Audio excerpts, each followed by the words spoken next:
Good morning BSc third year. आज हम start कर रहे हैं जो हमने स्टोमेटा के बारे में पढ़ा था। वास्पोसर्जन के कुछ पॉइंट्स पढ़े थे। कल तक हमने पढ़ा था कि भाई कौन कौन से हमने स्टेटमेंट पढ़े थे, कुछ और कुछ हमने पढ़े थे सिद्धांत। और उन सिद्धांत में सबसे सर्वमान्य सिद्धांत था पोटेशियम और प्रोटॉन वाला एक्सचेंज वाला सिद्धांत। हमने सर्वमान्य सिद्धांत बताया था। कौन सा था सर्वमान्य सिद्धांत? तुम्हें भी पढ़ा होगा तुमने भी। एक्टिव प्रोटॉन ट्रांसपोर्ट हाइपोथेसिस जो लेविट ने दी थी वो सबसे सर्वमान्य थी। आज हम पढ़ेंगे रंध्र गति को प्रभावित करने वाले कारक।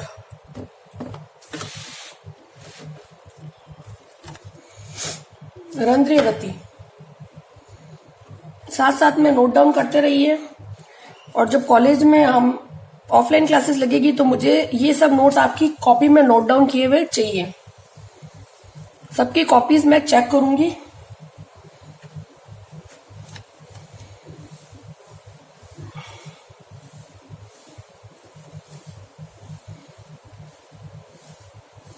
रंध्रीय गति को प्रभावित करने वाले कारक। इन कारकों में पहला कारक है हमारा, फर्स्ट है वायुमंडल की आर्द्रता। वायुमंडलीय आर्द्रता, एनवायरमेंट की जो एटमॉस्फेयर की जो ह्यूमिडिटी होती है वो किस प्रकार से रंध्रों की गति को प्रभावित करती है। इसके लिए कुछ पॉइंट्स लिखिए आप साथ साथ में और समझते रहिए। स्थिति क्या है, क्या स्थितियां होगी और उसमें कैसे रंध्र रहेंगे। फर्स्ट स्थिति है जैसे अगर शुष्क है, आर्द्रता बहुत कम है, शुष्क है वातावरण, उस समय क्या होगा, स्टोमेटा बंद रहेंगे। इसके आगे हम इसका कारण भी लिखेंगे। इसका कारण क्या होता है बंद रहने का कारण? शुष्क एनवायरनमेंट में एब्सिसिक एसिड के कारण रंध्र बंद रहते हैं। और ये हमने जो हाइपोथेसिस पढ़ी थी उसमें भी पढ़ा था, जब एब्सिसिक एसिड की मात्रा बढ़ती है तो स्टोमेटा बंद हो जाते हैं। सेकंड है हमारा आर्द्रता। जब आर्द्र एनवायरनमेंट होगा, ह्यूमिडिटी होगी, तब क्या होगा बेटा, ह्यूमिडिटी के समय क्या होगा, स्टोमेटा ओपन होंगे। कारण है वाष्पोत्सर्जन होगा, वाष्पोत्सर्जन होगा, ठीक है। और जब बहुत ज्यादा आर्द्रता हो, अति आर्द्र, एक्सट्रीमली ह्यूमिड एनवायरनमेंट हो, उस समय क्या होता है, उस समय भी स्टोमेटा ओपन रहते हैं पर वाष्पोत्सर्जन नहीं होता है। कारण, इसका कारण है बेटा, इसके समय ओपी क्या होती है, बराबर हो जाएगी। इस वजह से ओपी बराबर हो जाएगी। ऑस्मोटिक प्रेशर भी आर्द्रता के, अति आर्द्रता के बराबर हो जाएगा, जिसकी वजह से वाष्पोत्सर्जन नहीं हो पाएगा, ठीक है। और स्टोमेटा ओपन रहेंगे। स्टोमेटा ओपन होने का कारण है ओपी का बराबर होना, ठीक है। आए समझ में यहाँ तक ये तीनों पॉइंट्स। नेक्स्ट है हमारा सेकंड, एक तो कोई वायुमंडलीय आर्द्रता। सेकंड पॉइंट है कार्बन डाइऑक्साइड की क्या है। अगर एनवायरनमेंट में कार्बन डाइऑक्साइड की मात्रा, तो दो तरह से लिख सकते हैं। अगर कार्बन डाइऑक्साइड की मात्रा बढ़ जाएगी और कार्बन डाइऑक्साइड की मात्रा बढ़ती है तो क्या होता है, रंध्र बंद रहते हैं। ये हमने पढ़ा था। इसके हाइपोथेसिस में कारण है, उसमें एब्सिसिक एसिड एक्टिव हो जाएगा, इसकी एक्टिविटी की वजह से स्टोमेटा बंद रह जाएंगे।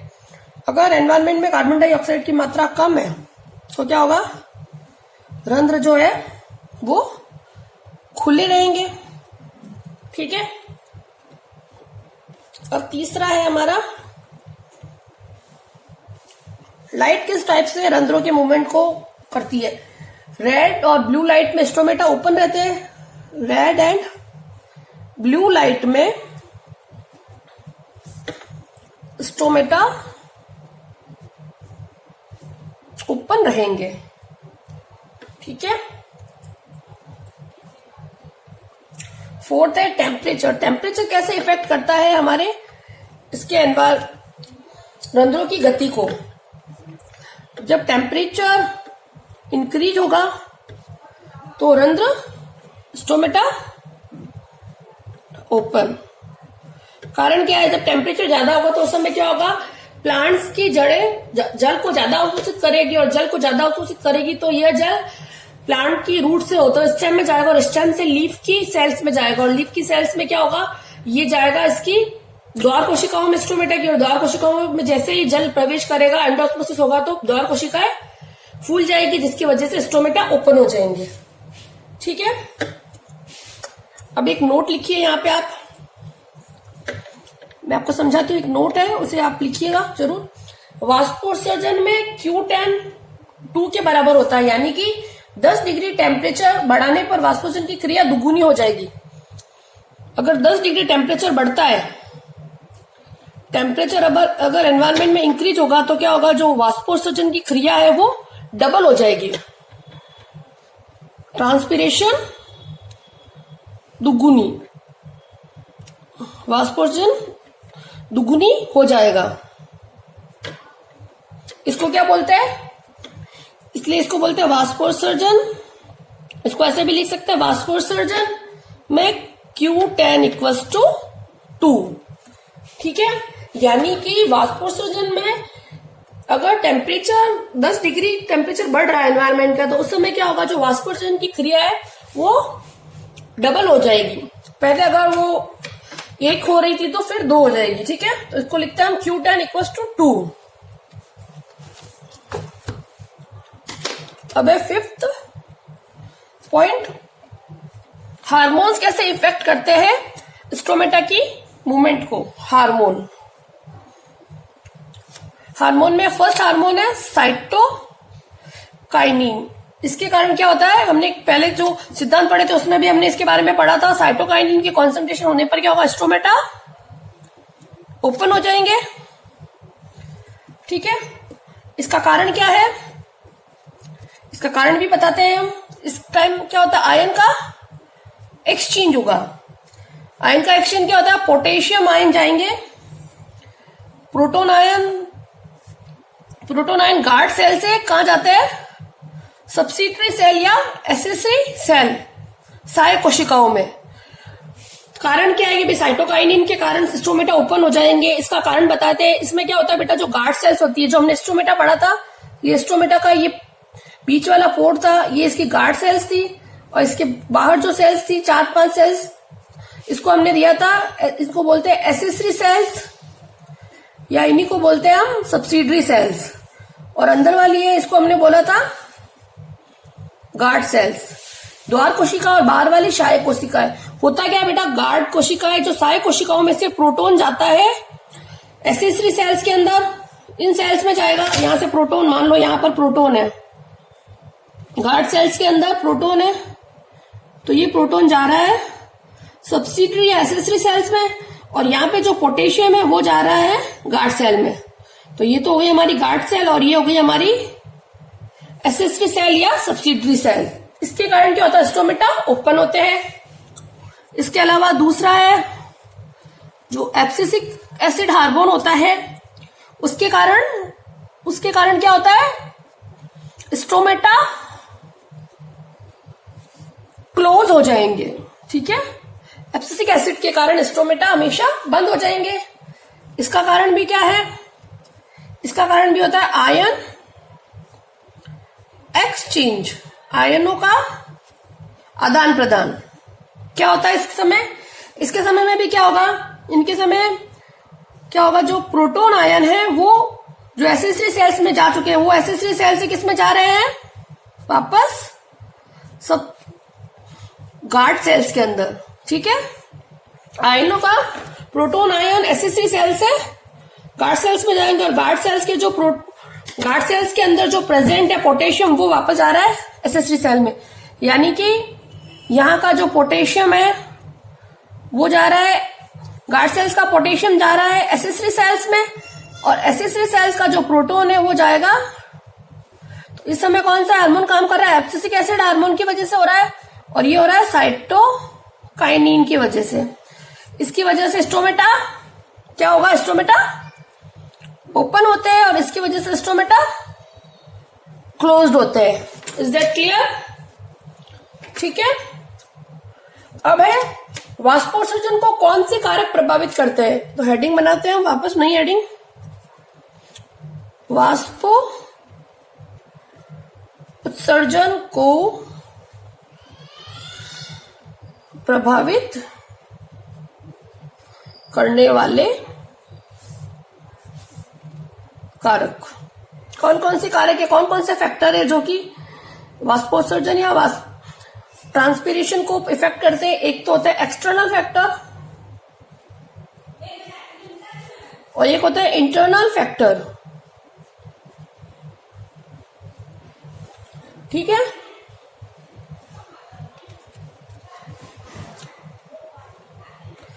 एक्सटर्नल में क्या होगा, जो बाह्य कारक होते हैं वो इफेक्ट करते हैं और इंटरनल में अंतःकारक। अब एक्सटर्नल को पहले हम आगे डिटेल में पढ़ते हैं। एक्सटर्नल कारक कौन कौन से हैं?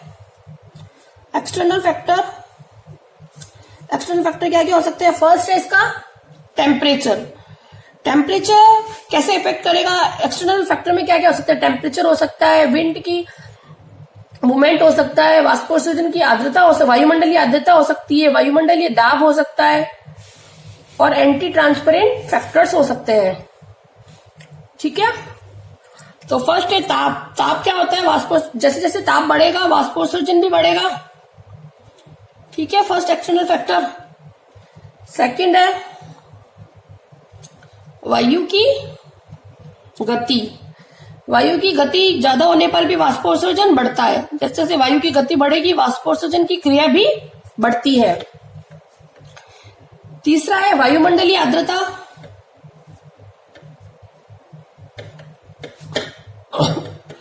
वायुमंडलीय आर्द्रता बढ़ने पर भी वाष्पोत्सर्जन बढ़ता है। वो हमने पहले भी पढ़ा, आर्द्रता बढ़ती है तो क्या होता है? वाष्पोत्सर्जन बढ़ता है।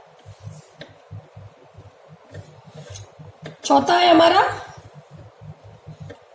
वायुमंडलीय दाब। वायुमंडलीय दाब बढ़ने पर वाष्पोत्सर्जन घटता है, तो इसको इनवर्सली प्रोपोर्शनल लिख सकते हैं हम। वाष्पोत्सर्जन घटता है। फर्स्ट समझ में आया? ताप के बढ़ने पर वाष्पोत्सर्जन बढ़ेगा तो ये एक दूसरे के समानुपाती होंगे।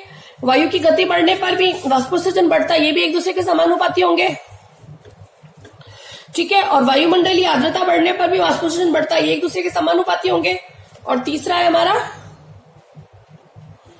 चौथा है हमारा वायुमंडलीय दाब बढ़ने पर वाष्पोत्सर्जन घटता है, तो ये एक दूसरे के व्युत्क्रमानुपाती होते हैं। फिर है पांचवा है हमारा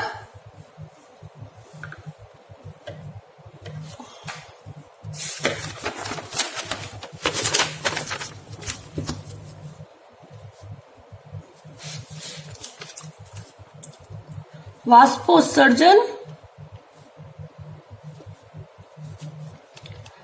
प्रोपोर्शनल टू 1 अपॉन प्रतिवाष्पोत्सर्जन एंटी ट्रांसपेरेंट।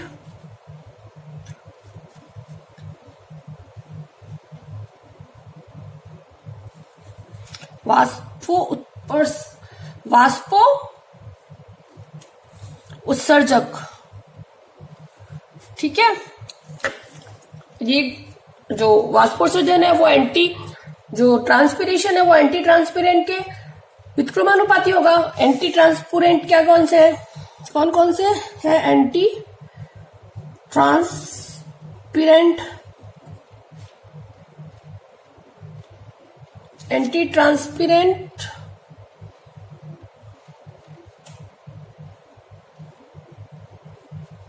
कौन कौन से एंटी ट्रांसपेरेंट? इसी को बोलते हैं प्रतिवाष्पोत्सर्जक, प्रतिवाष्पोत्सर्जक या प्रतिवाष्पोत्सर्मक, दोनों एक ही चीज है।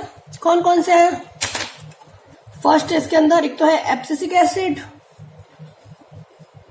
फिर है एस्पिरिन, जो एंटी ट्रांसपेरेंट कौन कौन से है? एक है PMA, phenyl mercuric acetate, phenyl mercuric acetate. फिर है रंगहीन प्लास्टिक, जो रंगहीन प्लास्टिक होता है वो भी एंटी ट्रांसपेरेंट होता है। फिर है सिलिकॉन ऑयल और फिर है लास्ट कार्बन डाइऑक्साइड। ये सब क्या है? एंटी ट्रांसपेरेंट या प्रतिवाष्पोत्सर्जक।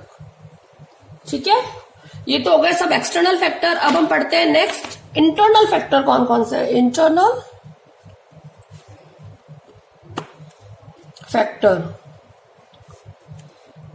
फैक्टर में पहला है हमारा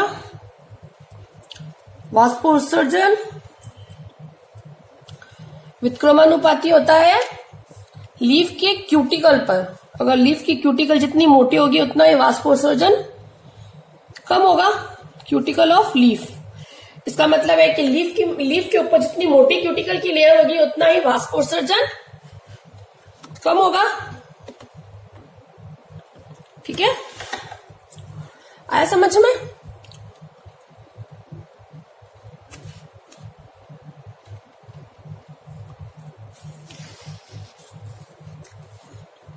सेकंड है हमारा स्ट्रोमेटा के वेरिएंट्स है अलग अलग। इंटरनल फैक्टर में एक दूसरा आता है स्ट्रोमेटल वेरिएंट। स्ट्रोमेटल वेरिएंट, उसके लिए वेरिएंट्स में फर्स्ट हमारा स्ट्रोमेटा एरिया।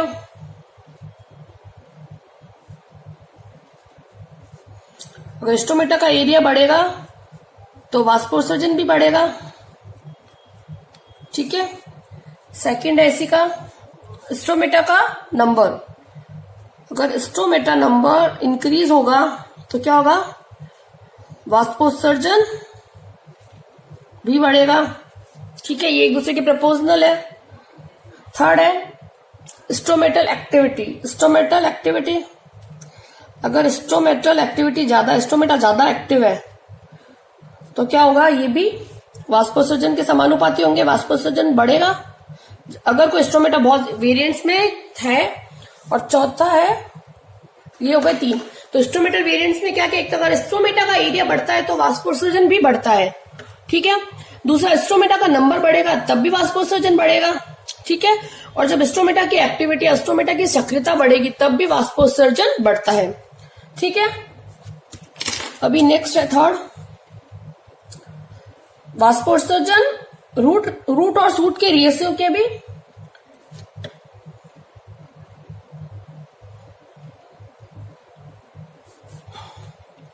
इसको ऐसे लिख सकते हैं, वाष्पोत्सर्जन प्रोपोर्शनल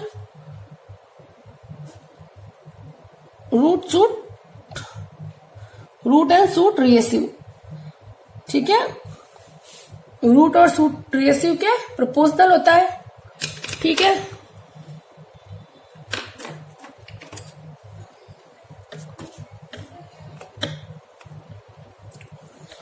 अब वाष्पोत्सर्जन लीफ के ओरिएंटेशन पर भी निर्भर करता है। लीफ का ओरिएंटेशन, कि भाई लीफ किस प्रकार से प्लांट के ऊपर लगी हुई है, उसके ओरिएंटेशन पर भी निर्भर करता है कि वाष्पोत्सर्जन कितना होगा, कम होगा, ज्यादा होगा। वाष्पोत्सर्जन को प्रभावित करता है लीफ का ओरिएंटेशन। स्थितियां कौन कौन सी होती है? फर्स्ट स्थिति है जब रूट जब क्या होता है, जब सूर्य की किरणें लीव्स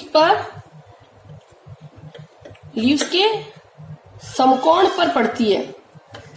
समकोण अर्थात सीधी, अगर लीफ पे पड़ती है, सीधी पड़ती है तो क्या होता है, वाष्पोत्सर्जन ज्यादा होगा। क्योंकि सीधी अगर सनलाइट पड़ रही है तो क्या होगा, ऑब्वियसली अगर किसी लीफ पर सीधी सनलाइट पड़ेगी तो उसमें वाष्पोत्सर्जन भी ज्यादा होगा। ठीक है, अधिक होगा। दूसरा है लीफ के ओरिएंटेशन में है दूसरा, जब सूर्य की किरणें पत्तियों के समानांतर पड़ती है। समानांतर पड़ेगी तो क्या होगा, वाष्पोत्सर्जन कम होगा। आया समझ में? होता क्या है बेटा, जब सूर्य की किरणें, लीफ के ओरिएंटेशन में दो स्थितियां बताई गई है। अगर लीफ के ओरिएंटेशन में दो स्थितियां, फर्स्ट है अगर सूर्य की किरणें सीधी लीफ पे पड़ रही है, अगर वो सीधी लीफ पे, जैसे ये लीफ है इसके ऊपर डायरेक्ट सनलाइट पड़ रही है, डायरेक्ट सनलाइट पड़ेगी तो क्या होगा, वाष्पोत्सर्जन इंक्रीज हो जाएगा, बहुत ज्यादा होगा। और अगर ये इंक्रीज और अगर यही सनलाइट कैसे पड़ रही है, समानांतर, इस प्रकार पड़ रही है, यहाँ सनलाइट सारी है और ये ऐसे सीधी जा रही है, समानांतर में जाएगी, तब क्या होगा, वाष्पोत्सर्जन कम हो जाएगा। अगर लीफ के ऊपर सूर्य की किरणें समानांतर पड़ती है तो वाष्पोत्सर्जन कम होता है। ठीक है। आया समझ में? यहाँ तक एक बार वापस रिपीट करते हैं कारक। हम वापस कारक दो प्रकार के हमने पढ़े थे वाष्पोत्सर्जन को प्रभावित करने कारक। एक बार वापस थोड़ा सा रिपीट कर लेते हैं वाष्पोत्सर्जन को कौन कौन से कारक प्रभावित करते हैं। एक्सटर्नल फैक्टर्स होता है और दूसरा होता है इंटरनल फैक्टर्स। एक्सटर्नल फैक्टर में कौन से जो बाह्य कारक होते हैं जो बाहर हमें पता चले, जैसे टेम्परेचर है, वायु की गति है, वायुमंडल की आर्द्रता है, वायुमंडल का दाब है। वाष्पोत्सर्जन जब टेम्परेचर बढ़ता है तो वाष्पोत्सर्जन भी बढ़ता है, जब वायु की गति बढ़ती है तब भी वाष्पोत्सर्जन बढ़ता है। तीसरा, वायुमंडल की जब आर्द्रता बढ़ती है तब भी वाष्पोत्सर्जन बढ़ता है। वायुमंडल का दाब जब बढ़ता है तो वाष्पोत्सर्जन कम होगा। मतलब ये एक दूसरे के व्युत्क्रमानुपाती होते हैं। वाष्पोत्सर्जन जो प्रतिवाष्पोत्सर्जक होते हैं उनके व्युत्क्रमानुपाती होते हैं। और कौन कौन से है प्रतिवाष्पोत्सर्जक? पहला है एब्सिसिक एसिड, दूसरा है एस्पिरिन, तीसरा है फिनाइल मर्क्यूरिक एसिटेट, चौथा है रंगहीन प्लास्टिक, पांचवा है सिलिकॉन ऑयल और फिर छठा है हमारा कार्बन डाइऑक्साइड। ये सब क्या है? एंटी ट्रांसपेरेंट या प्रतिवाष्पोत्सर्जक। अब दूसरा इंटरनल फैक्टर्स, वो इंटरनल फैक्टर जो कि वाष्पोत्सर्जन को प्रभावित करते हैं। पहला है वाष्पोत्सर्जन। वाष्पोत्सर्जन जब लीफ की जो क्यूटिकल होती है उसके व्युत्क्रमानुपाती होगा। अगर लीफ की क्यूटिकल जितनी मोटी होगी वाष्पोत्सर्जन उतना ही कम होगा। ठीक है। दूसरा है स्टोमेटा का स्टोमेटा में कौन कौन से वेरिएंट्स होते हैं? 3 वेरिएंट्स बताए हमने। अगर स्टोमेटा का एरिया ज्यादा होगा तब भी वाष्पोत्सर्जन ज्यादा होगा, अगर स्टोमेटा का नंबर ज्यादा होगा तब भी वाष्पोत्सर्जन ज्यादा होगा, और जब स्टोमेटा की एक्टिविटी ज्यादा होगी तब भी वाष्पोत्सर्जन ज्यादा होगा। ठीक है। अब तीसरा पॉइंट है वाष्पोत्सर्जन रूट और शूट के रिएसिव पर के भी समानुपातिक, जो इसका रिएसिव होता है उसके समानुपाती होती है। ठीक है। अब चौथा है लीफ का ओरिएंटेशन। लीफ किस टाइप से प्लांट के ऊपर लगी हुई है, सूर्य की किरणें किस प्रकार से लीफ पे गिर रही है। अगर सूर्य की किरणें सीधी गिरती है लीफ के ऊपर, अगर सूर्य की किरणें सीधी लीफ पे गिरेगी तो क्या होगा? वाष्पोत्सर्जन ज्यादा होगा।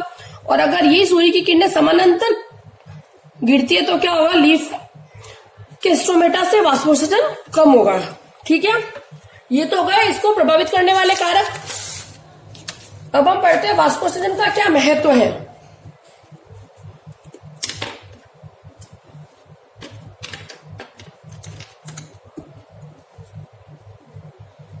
वाष्पोत्सर्जन का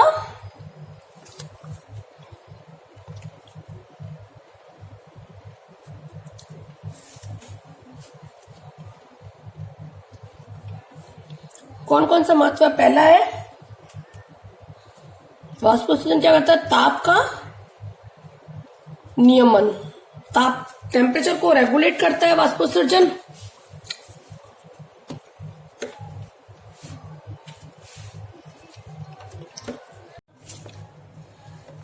यानी कि टेम्परेचर को अगर ये रेगुलेट कर रहा है इसका मतलब ये कूलिंग इफेक्ट कर रहा है, कूलिंग इफेक्ट कर रहा है।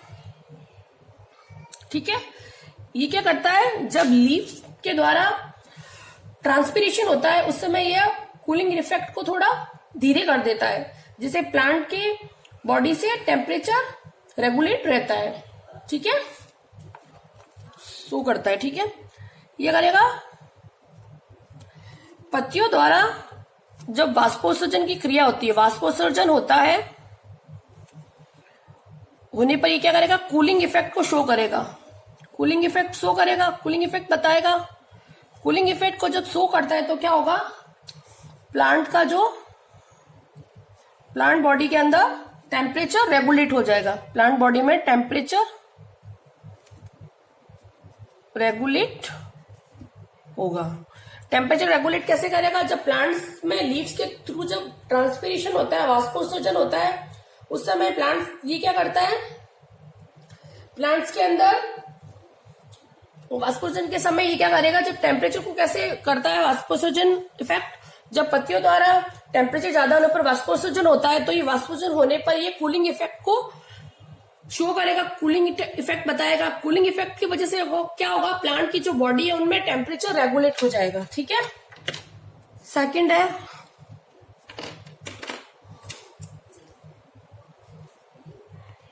निष्क्रिय जल अवशोषण। निष्क्रिय जल अवशोषण में भी ये सहायता करता है। तो हमने जल अवशोषण के पॉइंट्स में हमने पढ़ा था वाष्पोत्सर्जन के द्वारा निष्क्रिय रूप से जल का अवशोषण होता है, कोई प्रकार की एनर्जी खर्च नहीं होती है। तो इसका मतलब निष्क्रिय जल अवशोषण में भी यह हेल्प करता है। वाष्पोत्सर्जन के द्वारा क्या होगा? वाष्पोत्सर्जन के द्वारा क्या होगा? निष्क्रिय जल अवशोषण।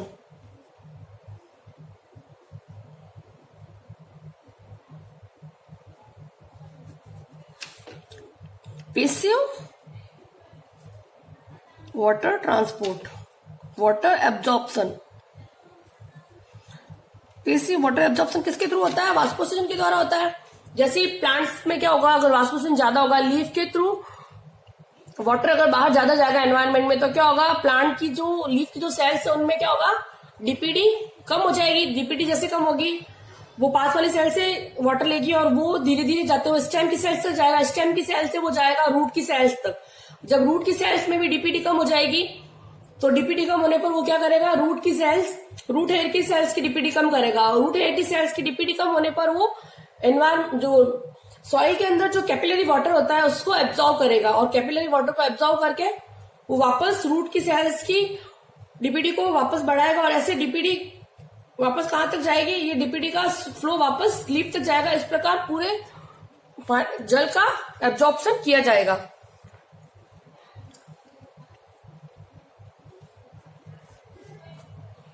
फिर है नेक्स्ट, रसारोहण में क्या इसका है?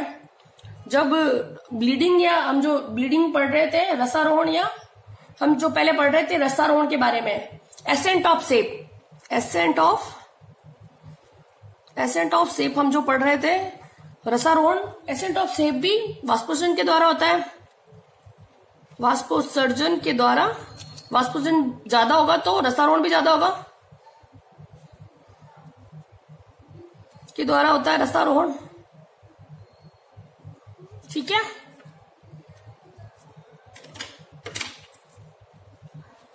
फिर नेक्स्ट है वाष्पोत्सर्जन के द्वारा खनिजों का डिस्ट्रीब्यूशन भी होगा।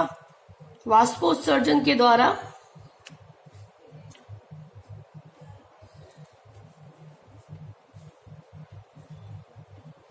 खनिजों का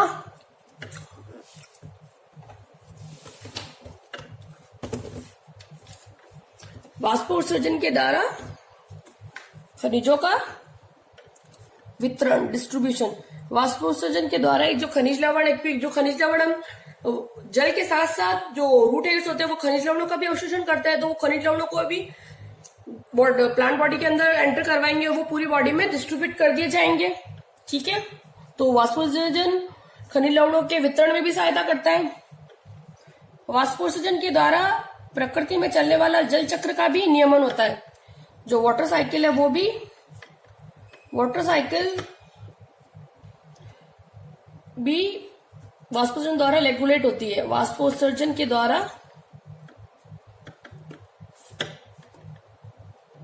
रेगुलेट होती है।